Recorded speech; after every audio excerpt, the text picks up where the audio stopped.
Beauty.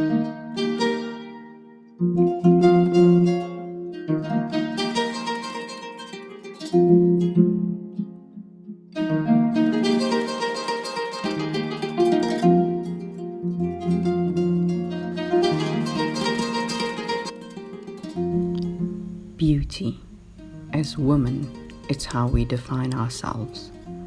Even if we try to run away from it, it's always there staring us in the face. From magazines, newspapers, billboards, TV, and even the things we're shown and told as children. But as Black women, whose story are we being told? Who's holding up the mirror for us to judge ourselves?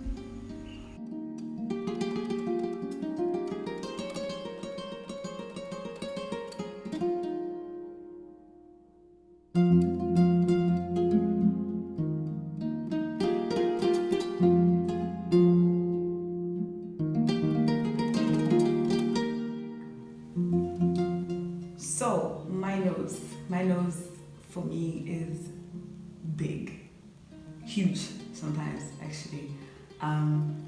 Most days I used to feel so intimidated, like looking straight at a person or like having like a close-up conversation with someone or having just any kind of, I remember I used to feel very insecure when I was dating and like, we had to be all intimate and stuff. I just felt like it's gonna be expanded in that person's eyes. And looking at magazines, I could just never find me or anyone that looked like me to justify that, no, there are people who have big or exaggerated features on their faces and it's beautiful. I just never, to a point where I started feeling like there's nothing beautiful about my face. Like even looking at my face, it's like a quick thing, like, okay, fine, and then I'm done. It was uncomfortable. I feel like sometimes I still struggle with that even today. But yeah, and the media isn't helping because we just have these picture perfect noses, straight, tiny, or like just fixed on the face. It's just right there. Difficult. Difficult. Growing up in South Africa in the 70s and 80s, I learned very quickly that pretty meant straight hair and light skin. As a child, it was hard to question the imposed definitions that were presented as facts, and it was reinforced by my community and family who internalized the racism and propagated the lies. The fact that white was equated with light and good while dark was considered black and bad left me caught between wanting to lighten up literally and desperately needing to figuratively.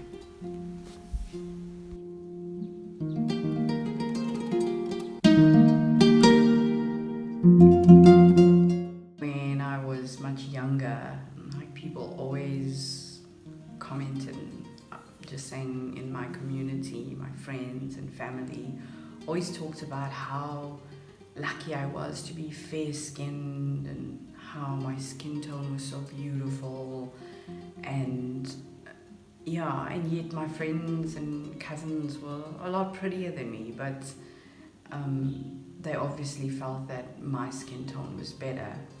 And then you grow up and you enter like a mostly white world and you're completely invisible as a black person.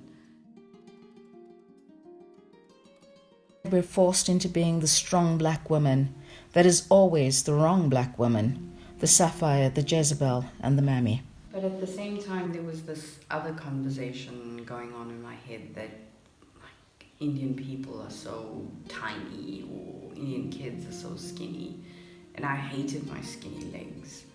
And like, people in my family would always compare like girls to white kids or to white girls. Like they would say, oh, look at that girl, she's got a body, she's built like a white girl, look at her calves, look at her muscles, or they're so tall. And like as I grew up, this narrative sort of amplified in my head, and it would just send me into a rage. Like if I was working somewhere and people would point out to me and say, "Oh yeah, the little Indian girl that sits there, the little Indian girl." And even when I had my daughter and we would go out to parties or play groups or playgrounds, and other mums would go, "Oh, is she so tiny? She's so petite." There's always a sense of feeling smaller or diminutive or not enough. It was revolutionary to learn that dark is lovely, and it took me years to accept compliments about the texture of my hair or the colour of my skin.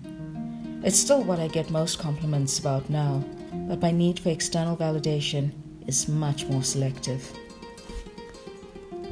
Now, when I do see myself or others being attacked through featureism and colorism, I know what it's called, and I tell the attackers to take it to the God who made me. That's the God who looks like me, the one with hairs like wool and feet like fine brass, burned in the furnace. I know this is a revelation, but the constant struggle against stolen identity lies in the false images we've been presented and the deliberately divisive standards that have been imposed simply to keep us down.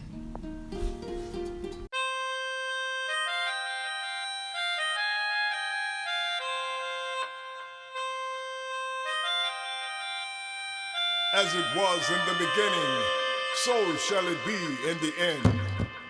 The first image of a deity was an African woman.